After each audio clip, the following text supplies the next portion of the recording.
Hitna reakcija Kristijana Golubovića. Saznao za Kristinin udes, pa pomenuo demone. Evo šta joj se tačno desilo. Partnerka učesnika Farme 8, Kristijana Golubovića, Kristina, imala je saobraćajnu nezgodu koja je poprilično uzdrmala javnost, a sada je i njen partner u realitiju saznao za udes.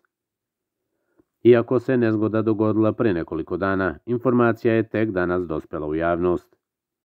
Kristina je otvoreno priznala svoju krivicu i istakla da je sreća u nesreći što niko nije povređen.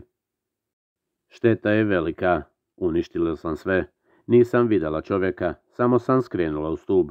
Mislim, ja sam kriva, nema šta da se priča, izjavila je Kristina, preuzimajući na sebe svu odgovornost za incident. Pošto se ova nezgoda dogodila pre nego što je Golubović ušao u Farmu 8, Kristina je otkrila zanimljiv detalj o Kristijanovoj reakciji na ovaj događaj.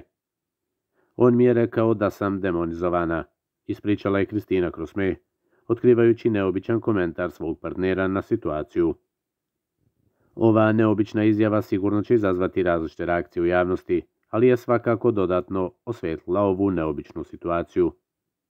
Srećom, kako je naglasila, niko nije povređen, a šteta će već biti sanirana. Kristina je hrabro priznala svoju krivicu i iznijela detalje o nezgodi, pokazujući iskrenu brigu za druge učesnike u saobraćaju. Evidentno je da se i u ovakvim situacijama može sačuvati prisebnost i odgovornost, što svakako može biti primjer i drugima.